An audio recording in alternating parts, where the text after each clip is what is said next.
Bismillahirrahmanirrahim. Assalamualaikum warahmatullahi wabarakatuh. Alhamdulillah, salatu wassalamu ala rasulillah wa ala alihi wa sahbihi wa mawalah wa la hawla wa la quwata illa billahi wa ba'du. Alhamdulillah, pada pagi hari ini kita bisa kembali bermajelis ilmu lewat media Jabal Uhud, dan kita masuk pada a'lamus salaf, akan berkisah kepada Al-Imam Hasan Al-Basri rahimahullahu ta'ala. Seorang sosok yang sangat ajaib, sosok yang sangat menakjubkan dalam kisah-kisahnya, patut ditiru, dicontoh dan dijadikan teladan. Siapakah Hasan Al-Basri? Namanya, tempat lahirnya, pujian para ulama kepadanya, kemudian ibadahnya, kemudian ilmunya, kemudian juga mihnah atau ujian yang Allah timpakan kepadanya, termasuk siapa guru-gurunya, siapa murid-muridnya, apa saja perkataannya, kemudian bagaimana wafatnya. Maka beberapa menit ke depan kita akan ringkas siapa Hasan Al-Basri rahimahullahu ta'ala. Hasan Al-Basri rahimahullahu ta'ala namanya adalah Al-Hasanu ibnu Abil Hasani. Al-Hasanu ibnu Abil Hasani. Wasmuhu Yasar Al-Basri. Namanya adalah Yasar Al-Basri, kunyahnya Abu Sa'id, Maula Zaid ibn Thabit. Ada yang mengatakan Maula Jabir ibn Abdullah. Hasan Al-Basri ini lahir 2 tahun sebelum wafatnya Umar ibn Al-Khattab. Artinya bahwa Hasan Al-Basri ini berjumpa dengan kibarus sahabat, kemudian berjumpa dengan sigharus sahabat, kemudian berjumpa zaman yang tidak ada sama sekali sahabat. Dia berjumpa dengan 3 generasi yang berbeda: kibarus sahabah, sigharus sahabah, dan kibarut tabi'in, ketika para sahabat sudah tidak ada lagi. Artinya dia menyaksikan perubahan-perubahan manusia kala itu. Makanya dia paling paham dengan fatwa dan kondisi, karena dia hidup di zaman kibarus sahabah, bagaimana mereka. Kemudian setelah itu hidup di zaman sigharus sahabah, sahabat kecil, dan tahu mereka, dan juga hidup di zaman para tabi'in, sehingga dia menguasai kondisi. Ya. Ma'asyiral muslimin yang dimuliakan Allah Subhanahu wa ta'ala. Hasan Al-Basri ini bapaknya adalah seorang budak. Jadi suatu ketika Islam menyerang di daerah Basrah sana, ada perang besar ke daerah Syam, dimenangkan kaum muslimin, dan salah satu yang ditawan adalah ayahandanya Hasan. Ayahandanya Hasan Al-Basri tertawan, kemudian dibawa ke Madinah. Sesampainya di Madinah, kemudian dia menikah dengan seorang budak wanita, jariyah. Akhirnya dari pernikahan keduanya lahirlah Hasan Al-Basri, menunjukkan bahwa bapaknya budak, ibunya juga budak. Kemudian anaknya Hasan menjadi alim ulama besar, menunjukkan bahwa nasab itu tidak mempengaruhi kemuliaan. Bahkan Rasul mengatakan, man batta'a bihi amaluhu lam yusri' nasabuhu. Kalau lambat amalnya tidak bisa dikejar nasabnya. Karena nasab itu bukan syarat kemuliaan. Jadi tidak perlu berbangga dengan nasab. Karena bangga nasab itu bagian daripada adat istiadat jahiliyah. Kata Nabi SAW, arba'un min umuril jahiliyati la yatrukuhun. Salah satunya adalah al-fakhru bil ansab. Bangga dengan nasab. Lihat Hasan al-Basri tidak punya nasab baik. Dia ibunya budak, bapaknya juga budak yang dimerdekakan. Tetapi tidak menjadi penghalang anaknya Hasan al-Basri menjadi alim ulama tabi'in. Bahkan sebagian para ulama di zamannya seperti Abu Ja'far As-Sadiq mengatakan bahwa al-Imam Al-Hasan yushbihu kalamuhu kalaman Nabi. Ucapannya itu persis seperti ucapan Nabi katanya. Karena bijaknya, indahnya, susun katanya, retorikanya, sampai dikatakan yushbihu kalamuhu kalaman Nabi. Kalamnya itu persis seperti kalam Nabi. Ma'asyiral muslimin yang dimuliakan Allah Azza wa Jalla. Imam Zahabi rahimahullahu ta'ala mengatakan,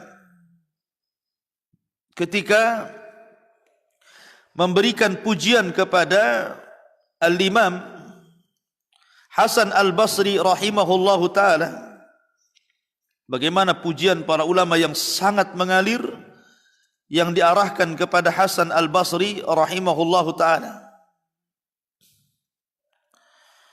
Kata beliau, Al-Imam Az-Zahabi rahimahullahu ta'ala, kana rajulan tammu syakli. Kana rajulan tammu syakli. Beliau adalah seorang laki-laki yang sempurna bentuknya. Wa kana minas saj'an. Orangnya berani. Jadi Hasan al-Basri ini walaupun dikenal ahli zuhud, ahli wara, ahli hadis, tetapi dia orang yang kasratul jihad, orang yang banyak jihad. Jadi kalau dia di medan peperangan itu, maka orang-orang sangat mengandalkan Hasan al-Basri untuk maju paling depan. Kalau di medan jihad gitu ya. Tapi kalau di medan mau'idhati al-mawaid, nasihat-nasihat, maka dia orang yang paling berpengaruh kata-katanya, sehingga kalau ada orang mendengar dia bicara bisa menangis. Jadi luar biasa Hasan al-Basri rahimahullahu ta'ala ini. Lah Hasan al-Basri rahimahullahu ta'ala,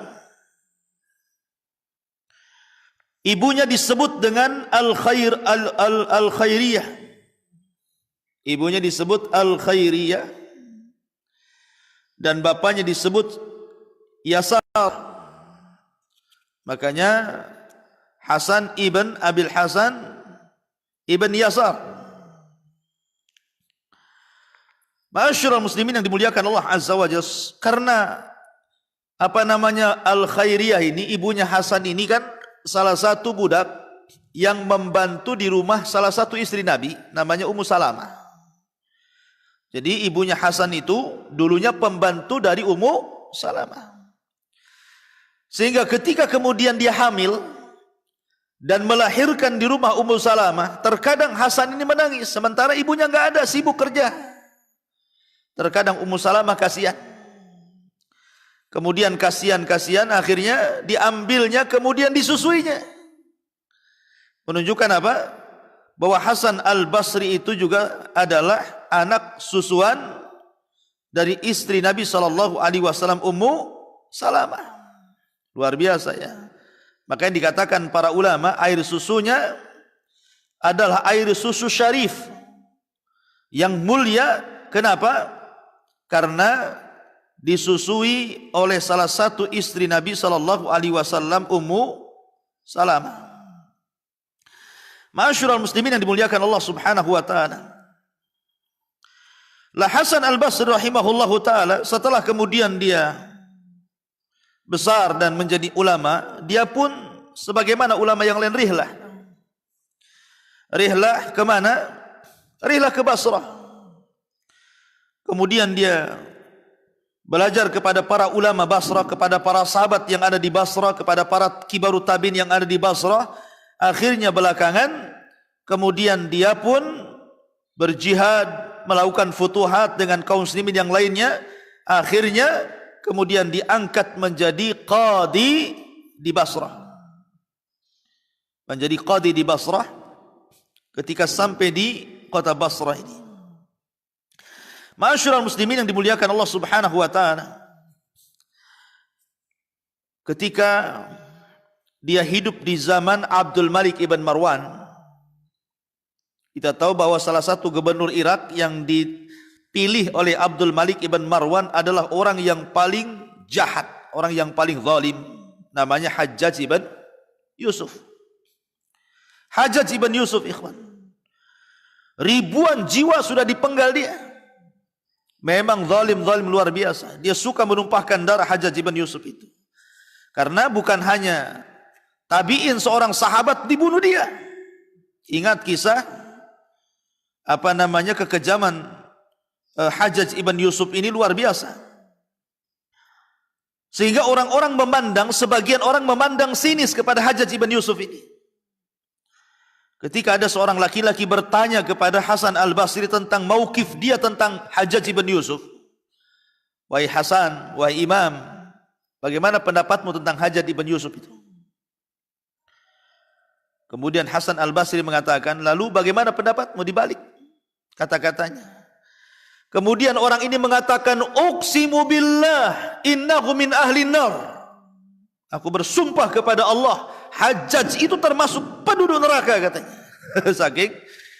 Saking zalimnya menurut dia. Kenapa? Karena sudah banyak penggal kepala orang. Bukan hanya tabi'in, sahabat pun dipenggal dia, Hajjaj ibn Yusuf itu. Makanya dia sampai bersumpah di hadapan Hasan al-Basri, uqsimu billahi innahu min ahli nar, katanya. Saya bersumpah kepada Allah, Hajjaj itu termasuk penduduk neraka. Lalu bagaimana pendapatmu, wahai Imam? Maksudnya Hasan al-Basri. Lihat, Hasan al-Basri berfatwa dengan ilmu, bukan berfatwa dengan kejahilan. Dia mengatakan, laqad kana al-Hajjaj fasidan fasiqan. Iya, memang Hajjaj itu orangnya rusak, orangnya fasik. Walakin rahmatullah wasi'at kulla syai'in. Tapi ingat bahwa rahmat Allah itu wasi'at kulla syai', mencakup segala sesuatu. Kita tidak bisa mengatakan orang itu ahli nar atau ahli jannah kecuali man syahida lahu bil jannati wan nar, kan gitu. Itu kaidah ahli sunnah. Kita tidak boleh memvonis si fulan masuk surga, si fulan masuk neraka kalau orangnya masih hidup. Kecuali memang dia disaksikan oleh Allah dan Rasulnya, si fulan masuk surga, seperti al-asyaratu al-mubassiruna bil jannah. Atau orang-orang yang divonis masuk neraka seperti Abu Lahab dan yang lainnya. Tapi kalau tidak ada vonis surga dan neraka, maka ahli sunnah mengatakan dilarang memvonis si fulan min ahlil jannah atau min ahli nar illa man syahida lahu bil jannati wan nar. Makanya dia mengatakan walakin rahmatullah wasi'at kulla syai'. Ya, memang Hajjaj itu rusak, Hajjaj itu fasik, akan tapi rahmat Allah itu luas, mencakup segala sesuatu. Bisa saja di akhir hayatnya dia tobat. Karena dalam kebengisan Hajjaj itu orangnya tidak pernah korupsi. Coba bayangkan, kalau dia mau korupsi, kaya dia. Tapi Hajjaj itu baik kepada ahlul Quran, karena dia hafal Quran. Hafal Quran yang suka menumpahkan darah itulah Hajjaj ibn Yusuf itu. Gitu. Dia hafal Quran, cinta dengan Quran. Bahkan orang yang hafal Quran itu disumbang dia, tapi dia suka menumpahkan darah. Dan dia tidak suka korupsi, dia mati miskin. Ya. Ma'asyiral muslimin yang dimuliakan, jadi ada sisi baiknya. Suatu ketika, subhanallah, ketika Hajjaj ibn Yusuf mendengar ada beberapa para ulama desas-desus pembantaian, pembangkangan terhadap penguasa Abdul Malik ibn Marwan. Kan ulama banyak yang meninggal tuh. Nampak saja ada ulama yang bangkang pemerintah, penggal semuanya. Tak kisah dia siapa. Lah rupanya Hasan al-Basri ini salah satu ulama yang terfitnah dengan adanya desas-desus itu. Dipanggil. Dan ketika itu Hasan al-Basri sudah menggunakan bahasa kitanya, sudah pasrah. Pasti ini saya pulang tinggal nyawa, tinggal nama gitu ya. Sudah nggak ada nyawa lagi. Tapi Hasan al-Basri pembenaran. Ketika dipanggil oleh Hajjaj ibn Yusuf, maka dia melangkah dengan tenang. Subhanallah. Ya. Allah lindungi dia. Ketika sampai saja, padahal Hajjaj sudah bersumpah akan membunuh Hasan al-Basri. Tapi ketika sampai di majlis, rupanya Hasan itu punya pamor, haibah, mungkin bahasa kita ini punya karismatik yang luar biasa. Nampak saja itu sudah wah gitu kan. Akhirnya apa? Berikan jalan kepada Aba Sa'id, berikan jalan kepada Aba Sa'id. Kemudian terjadilah dialog di situ. Salah satu nasihat Hasan al-Basri kepada Hajjaj, ya Hajjaj, kam kana bainaka wa baina Adam minal ad. Wahai Hajjaj, berapa banyak jarak antara dirimu ke Adam yang telah lewati dari nenek dan buyut kamu, itu berapa jumlahnya? Maka Hajjaj mengatakan, la adri, saya tidak tahu. La adri, tidak tahu. Hum matu, mereka sudah mati semua, saya tidak tahu. Maka katanya, Hasan al-Basri mengatakan, idzan fa'tabir bihim. Kalau kamu tidak tahu jumlah berapa kakek buyutmu dari semenjak zaman kamu sampai Adam alaihi salatu wasalam, dan kau katakan mereka sudah mati, maka ambillah pelajaran dari kematian itu bahwa engkau juga akan mati. Maksudnya jangan, sudah hentikan, jangan suka menumpahkan darah. Kau akan mati dan akan dipertanggungjawabkan di hadapan Allah. Hajjaj hanya, bahasa kita terangguk-angguk saja gini. Akhirnya karena banyak sekali nasihat-nasihat yang didapat oleh Hasan al-Basri, dari Hasan al-Basri kepada Hajjaj ini, akhirnya lembut pula Hajjaj ini hatinya. Kemudian akhirnya Hasan pun keluar dengan selamat. Dan ketika itulah maka Hajjaj sangat suka dengan Hasan al-Basri. Karena Hasan al-Basri itu tidak pernah ikut cawe-cawe berpolitik sebenarnya. Dia murni ulama, thalabatul ilmi, belajar mengajarkan ilmu, dia tidak peduli dengan politik. Kenapa pula dikait-kaitkan dengan pemberontakan? Justru dia yang paling keras melarang pemberontakan ketika beberapa ulama di zamannya itu menginginkan pemberontakan, karena ada sebagian orang yang kemudian cenderung kepada Abdullah ibn Zubair. Karena ketika itu kan ada dua kekuasaan. Di Hijaz, Madinah dikuasai oleh Abdullah bin Zubair, sementara di Syam dikuasai oleh Abdul Malik ibn Marwan. Jadi ada dua kekuasaan di zaman itu. Sehingga ada yang pro Abdullah bin Zubair, ada pro Abdul Malik ibn Marwan masalahnya. Sehingga banyak gesekan perpolitikan di zaman itu. Tetapi Hasan al-Basri tidak terpengaruh dengan perpolitikan itu. Ma'asyiral muslimin yang dimuliakan Allah Azza wa Jalla, di antara manakibnya, suatu ketika datang 3 orang menemui Hasan al-Basri rahimahullahu ta'ala dan mengatakan, ya Hasan, kami sudah menikah lama tapi tak kunjung dikaruniai anak. Yang satu mengatakan, ya Hasan, kami sudah berusaha untuk mencari rizki tapi tak kunjung kaya. Yang satunya mengatakan, ya Hasan, desa kami paceklik, kering, kelontang, tidak ada hujan sudah lama. Bahkan tumbuhan mati, binatang hampir kelaparan, kami juga hampir kelaparan. Maka Hasan al-Basri hanya memberikan solusi satu kata-kata, istaghfiru rabbakum. Bertobatlah kalian kepada Rabb kalian. Kemudian dikatakan kepada Hasan al-Basri, ya Hasan, bagaimana kau berikan jawaban yang sama kepada orang yang sudah menikah enggak punya anak, kau katakan istaghfiru rabbakum. Kepada orang yang kemudian mencari nafkah enggak kaya-kaya, kau bilang istaghfiru rabbakum. Kepada orang yang tanahnya paceklik, tidak turun hujan, kering kelontang, kau katakan istaghfiru rabbakum. Apa maksudnya? Maka Hasan al-Basri kemudian membacakan ayat Al-Quran, faqul tustaghfiru rabbakum innahu kana ghaffara yursilis sama alaikum midrara wa yumdidkum bi amwalin wa banin wa yaj'al lakum jannatin wa yaj'al lakum anhara.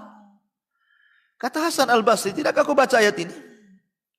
Hikayat daripada perkataan Nuh alaihi salatu wassalam, faqul tustaghfiru rabbakum, katakan beristighfarlah kalian, innahu kana ghaffara, sesungguhnya dia zat yang maha pengampun. Yursilis sama alaikum midrara, dengan istighfarnya kalian maka kami akan turunkan hujan kepada kalian. Yursilis sama alaikum idrara wa yumdidkum bi amwali wa banin. Kami akan berikan harta yang banyak dan keturunan. Wa yaj'al lakum jannatin wa yaj'al lakum anhara. Kami akan suburkan hutannya, kami akan alirkan sungai-sungainya. Lihat, Allah yang mengatakan seperti itu. Ma'asyiral muslimin, akhirnya kemudian orang yang menikah dan tidak punya anak ini, dia coba melazimkan istighfar, maka selang beberapa tahun setelahnya Allah karuniai anak. Kemudian orang yang bekerja ke sana kemari tidak kaya-kaya, dia lazimkan istighfar, akhirnya Allah berikan kekayaan yang banyak. Kemudian desa yang paceklik itu juga ketika melazimkan istighfar, tiba-tiba desanya subur dan banyak turun hujan. Lihat, itulah bagaimana ucapan seorang alim Hasan Al-Basri rahimahullahu ta'ala. Ma'asyiral muslimin yang dimuliakan Allah Azza wa Jalla. Bahkan di antara kata-kata hikmah beliau adalah, suatu ketika datang kepada Hasan Al-Basri seorang laki-laki berkata, "Ya Aba Sa'id, ma sirru zuhdika fid dunya?" Wahai Aba Sa'id, rahasia zuhudmu di dunia itu apa? Kemudian, "Ma huwa sir? Wa limadza la ta'kulul haram?" Kenapa kau tidak memakan yang haram? "Wa la tanduru ilal haram?" Kenapa kau tidak melihat yang haram? "Wa la ta'kulu huquqal akharin?" Kenapa kau tidak memakan hak-hak orang lain? "Wa la tata'ammal bil ghishi war riba?" Kenapa engkau menjauhi dusta dan riba? La takdzib, tidak dusta. Wa ma huwa sir? Jelaskan apa rahasianya. Wa limadza ta'mal bi amanatin wa ikhlasin? Kenapa kau selalu menjaga amanah, menjaga ikhlas? Radin bima qasamahu Allahu lak. Kau redha dengan apa yang Allah berikan kepadamu. Masirru, apa rahasiamu? Ya. Orang ini bertanya tentang kehidupan Hasan Al-Basri. Soal zuhud, kenapa tidak memakan yang haram? Kenapa dia menjauhi dusta, menjauhi riba? Kenapa dia amanah, ikhlas dan redha? Kenapa? Apa hakikat zuhud itu? Dengarkan. Maka Hasan Al-Basri mengatakan 4 perkara. 1, alimtu anna rizki la ya'khuduhu ghairi fatma'anna qalbi. Aku tahu bahwa rizkiku tidak ada yang mengambil siapapun selainku. Itulah yang membuat hatiku tenang. Ngapain kita cari rizki yang haram? Oh, yang halal sudah ditakdirkan. Apakah kemudian kalau seandainya kita tidak segera mengambil dengan cara yang haram, kemudian rizki kita yang halal diambil orang? Tidak. Tidak ada malaikat pengantar rizki yang salah alamat. Tidak ada. Tidak ada yang salah alamat malaikat itu. Kenapa? Karena rizki itu sudah ditentukan. Makanya kalau orang bersabar pasti mendapatkan yang halal. Ketika tidak bersabar pasti mendapatkan yang haram. Saya contohkan. Di zaman Ali radhiyallahu an, ada pengemis datang ke rumah Ali. Kata Ali kepada pengemis, "Tunggu dulu ya, saya akan beri kau 400 dirham." 400 apa? Dirham. Dicarinya sama Ali, gak ketemu. Pengemis ini gak sabar, seolah-olah ditipu sama Ali. Akhirnya dia marah, diambilnya pelana kuda Ali, dibawa kabur. Setelah pengemis ini kabur, rupanya Ali datang membawa 400 dirham itu. 400 dirham itu kemudian pas keluar, rupanya pengemis sudah nggak ada. Yang ada pembantunya dan mengatakan, "Ya Amirul Mukminin, pelana kuda kita hilang, dicuri orang." Kata Ali, "Ini saya bawa 400 dirham. Tadi saya hendak memberikan kepada pengemis itu, tapi keburu pergi. Kalau engkau memang butuh pelana, nih saya kasih 400 ini, kau cari pelana di pasar sana." Berangkatlah pembantunya Ali ini. Sampainya di pasar ada orang jual pelana. Tawar, akhirnya dapat juga 400. Bawa pulang. Ketika Ali melihat pelana itu, dia takbir, Allahu Akbar. Ini kan pelana kita. Dari mana kau beli? Oh, dari si anu, sifatnya begini. Tinggi, panjang, hitam, pesek, macam-macam dijelaskan. Akhirnya kata Ali, subhanallah, kalau dia bersabar, dia pasti mendapatkan yang halal. Karena tidak bersabar, dia mendapatkan yang haram. Karena orang yang jual pelana itu pengemis tadi. Lihat, ya kan? Maka inilah yang menjadikan tenang kata Hasan Al-Basri, alimtu anna rizki la ya'khuduhu ghairi fatma'anna qalbi. Aku tahu rizkiku tidak diambil manusia yang lain, itulah yang membuat hatiku tenang. Yang kedua kata beliau, alimtu anna amali la yaqumu bi ghairi fastaghiltu bihi. Aku tahu bahwa amalanku tidak bisa digantikan orang lain, makanya aku menyibukkan diri beramal saleh. Ya. Aku tahu amalanku itu tidak mungkin bisa digantikan orang lain. Tidak mungkin orang tidak bisa sholat. Tolonglah Ustaz Lutfi, gantikan saya sholat, kan tidak bisa. Ya. Orang tidak bisa puasa di bulan Ramadan, tolonglah gantikan puasa saya bayar nanti, kan gitu. Kan nggak bisa. Ya. Makanya Hasan Al-Basri mengatakan, alimtu anna amali la yaqumu bihi ghairi. Aku tahu bahwa amalanku tidak bisa diganti orang lain. Fashtaghaltu bihi, makanya aku menyibukkan dengan amal saleh. Kemudian yang ketiga, wa alimtu anna Allah muttali'un alayya fastahyaitu an yurani ala maksiatin. Aku tahu bahwa Allah Subhanahu wa taala itu terus memandang diriku. Tidak ada sekejap mata pun kecuali Allah memandang diriku. Maka aku malu. Allah terus memperhatikan diriku dan aku malu kalau aku sedang dilihat Allah sementara aku bermaksiat kepada Allah Subhanahu wa taala. Makanya aku menjauhi riba, menjauhi ghish, ya, menjauhi yang lainnya. Dan yang terakhir, alimtu annal mauta yantadiruni. Fa'adadtu zada liliqa'i rabbil alamin. Aku tahu bahwa kematianku senantiasa menungguku, kata Hasan Al-Basri. Maka aku persiapan bekal untuk berjumpa dengan Rabbku. Kata para ulama, man kathara liqa Allah fid dunya kathara liqa'ahu fil akhirah. Barang siapa yang lebih banyak berjumpa dengan Allah di dunia, maka Allah akan perbanyak berjumpa dengan dia di akhirat. Kapan itu? Perjumpaan kita adalah dalam salat. Allah mengatakan, innaha lakabiratun illa alal khasiin alladzina yadhunnuna annahum mulaqu. Ya kan? Salat itu berat bagi orang-orang kecuali yang khusyuk, orang-orang yang yakin akan berjumpa dengan Allah. Siapa yang banyak salat di dunia, maka dia akan banyak memandang Allah di sorga, kata para ulama. Inilah perkataan yang menarik dari Hasan Al-Basri rahimahullahu taala. Ma'asyiral muslimin yang dimuliakan Allah Azza wa Jalla.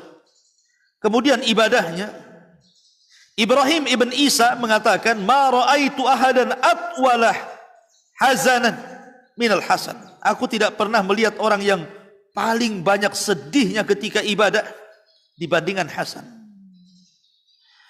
Kemudian juga dikatakan oleh Syuaib sahibu Tayalisah, ra'aitul Hasan yaqra'ul Qur'an fayabki hatta yatahaddara ad-dum'u ala lihyatihi.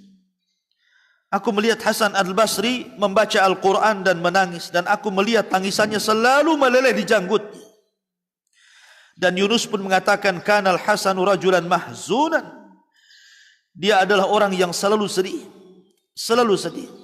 Walaupun demikian, kata Ibnu Sirin, sahibud dhahiki wal mizah. Walaupun demikian, dia suka tertawa dan suka bercanda. Jadi di satu sisi Hasan Al-Basri itu kalau ibadah dia menangis, tapi kalau dalam bermuamalah, berjumpa dengan orang, berjumpa dengan kawan, orang yang paling bercanda dan orang yang suka tertawa. Nggak apa-apa, masa Ustaz serius terus kan gitu. Kali-kali Ustaz ya perlu juga bercanda, tertawa, ya. Kalau Ustaz serius nanti stres dia. Ya. Jadi sekali-kali tertawa itu tidak ada masalah, jangan dicela. Masa Ustaz suka bercanda? Ini Hasan Al-Basri suka bercanda. Ya. Dia orang yang paling alim, yang alim dari kita saja suka bercanda, suka tertawa gitu. Masa kita nggak boleh tertawa bercanda kan itu? Ma'asyiral muslimin yang dimuliakan Allah Azza wa Jalla. Adapun ilmunya, Imam Qatadah, semalam kita sudah sebutkan kisah Imam Qatadah ibn Di'amah. Dia salah satu muridnya Hasan Al-Basri, orangnya buta, rambutnya panjang. Katanya Qatadah, kanal Hasanu min a'lamin nasi bil halali wal haram. Hasan itu orang yang paling pakar dan yang paling tahu tentang halal dan haram. Bahkan Bakar ibn Abdullah Al-Muzani mengatakan, man sarrahu an yanzura ila afqahi man ra'ayna falyanzur ila al-Hasan. siapa yang ingin melihat orang yang paling cerdas di antara kami, lihatlah Hasan Al-Basri, katanya. Dan juga dikatakan oleh Khalid ibn Rabah, anna Anas bin Malik su'ila an mas'alatin. Suatu ketika Anas bin Malik ditanya tentang satu masalah, qala alaikum maulana al-Hasan. Tanya kepada Hasan, katanya. Lihat, Hasan ini bukan sahabat, Hasan ini tabi'in, ya. Tetapi ketika Anas bin Malik radhiyallahu an, sahabat Rasul, ditanya tentang masalah, kata Malik, tanya kepada mantan budak kami, Hasan. Qala, maka Anas mengatakan, inna sami'na wa sami'a wa hafidha wa nasina. Kami berdua, saya dengan Hasan, sami'na, sama-sama mendengar. Dia juga mendengar, tapi dia hafal, kami lupa. Lihat Anas bin Malik. Dia orangnya cerdas, hafal, tapi kami lupa, katanya. Dan ini cukup rekomendasi dari Anas bin Malik, luar biasa ya. Dia sahabat Nabi masalahnya, gitu ya. Mengatakan seperti itu. Dan dia seorang sahabat Nabi, berarti memang Hasan ini bukan kaleng-kaleng. Apalagi kaleng kongguan, gitu ya. Ma'asyiral muslimin yang dimuliakan Allah Azza wa Jalla. Di antara fitnahnya adalah fitnah Ibnu Ash'ash. Kita tahu bahwa Hasan ini adalah mu'aridan lil khuruj alal Hajjaj ma Ibni Ash'ash. Kita tahu bahwa di zaman Ibnu Ash'ash terjadi fitnah khuruj, pemberontakan kan, kepada Abdul Malik ibn Marwan. Lah Hasan ini tidak mau ikut-ikut dalam pemberontakan itu. Tidak mau ikut-ikut. Ya. Sehingga kemudian dia dicela oleh para ulama di zamannya, dan dia difitnah oleh penguasa bahwa dia akan memberontak. Begitulah posisi para ulama ya. Hasan Al-Basri rahimahullahu ta'ala. Makanya dia mengatakan, lau anna nas idza btalu min kibali sultanihim sabaru. Sesungguhnya manusia apabila ubtulu, diuji dari arah penguasa, maka mereka sabar. Maka itu yang diterapkan oleh Hasan Al-Basri, selalu sabar dari ujian para penguasa. Di antara murid-muridnya, di antaranya adalah dia melihat Ali, sahabat Nabi. Dia juga meriwayatkan dari Tolha, sahabat Nabi, Aisyah, sahabat Nabi, ya kan? Kemudian juga Muawiyah, Ubay bin Ka'ab, Umar bin Khattab, walaupun ketika itu usianya 2 tahun, Thauban, bahkan didoakan sama Umar. Umar mendoakan, ya Allah cerdaskan anak ini. Jadi Umar bin Khattab itu mendoakan langsung kepada siapa? Kepada Hasan Al-Basri, ya Allah cerdaskan anak ini. Persis seperti Rasul mendoakan siapa? Abdullah bin Abbas, ya kan? Maka Umar pun sama mendoakan Hasan Al-Basri, ya Allah cerdaskan anak ini. Dan Allah kabulkan, dia menjadi orang yang cerdas. Kemudian juga berjumpa dengan Thauban maula Rasulullah, Ammar bin Yasir, Abu Hurairah, Utsman bin Abil As, Ma'qil bin Sinan, dan begitu seterusnya. Dan juga meriwayatkan dari dia Imran bin Husain, meriwayatkan dari Imran bin Husain juga Mughirah bin Syu'bah, Abdurrahman bin Samurah, Abi Bakrah, Nu'man, banyak sekali, dan begitu seterusnya. Adapun murid-muridnya ini guru-gurunya semua sahabat Rasul dan juga kibarut tabi'in. Di antara murid-muridnya Humaid At-Tawil, Yazid bin Abi Maryam, Qatadah, kemudian Bakar ibn Abdullah Al-Muzani, kemudian Rabi ibn Sabih, Sa'id Al-Jariri, Sa'id ibn Ibrahim ibn Abdurrahman, Samak ibn Harab, kemudian Ibn Aun, dan banyak lagi. Di antaranya juga Yazid ibn Ibrahim, At-Tustari, Muawiyah bin Abdul Karim Al-Thaqafi, dan begitu seterusnya. Dan banyak sekali murid-muridnya dan menjadi ulama besar. Wallahu a'lam. Kemudian Hasan Al-Basri rahimahullahu ta'ala wafat. Dijelaskan wafatnya karena waktu juga. Jadi Imam Zahabi mengatakan bahwa wafatnya Hasan Al-Basri rahimahullahu ta'ala mata fi awali Rajab. Kata Imam Zahabi, dia meninggal di awal bulan Rajab. Di awal bulan Rajab. Wa kanat janazatuhu mashhudah. Jenazahnya disaksikan orang ramai. Wa sallu alaihi aqibal jum'ati bil Basrah. Setelah salat Jumat, maka manusia menyolatkan Hasan Al-Basri wazdahamu alaihi hatta inna salatal asri lam taqum fil jami. Karena saking banyaknya sehingga dari mulai Jumat sampai asar. Sampai asar mendekati maghrib lagi. Saking banyaknya orang menyolati sampai nggak ada sholat asar di situ. Gitu. Jadi sholat asarnya di luar karena habis sholat asarnya orang luar datang nyolatin. Jadi nggak sempat yang di masjid itu sholat asar. Saking banyaknya orang. Subhanallah ya. Begitulah para ulama yang memang disenangi orang karena ilmu dan pengetahuan dan jasanya. Maka Hasan Al-Basri rahimahullahu ta'ala diberikan keutamaan luar biasa sehingga orang yang menyolatinya pun sangat banyak sekali. Rahimahullahu Al-Hasanul Basri wa rahimallah. Ini saja yang bisa disampaikan, mudah-mudahan ada manfaatnya. Subhanallah bihamdika asyhadu an la ilaha illa anta astaghfiruka wa atubu ilaih. Allahu ta'ala alam. Assalamualaikum warahmatullahi wabarakatuh.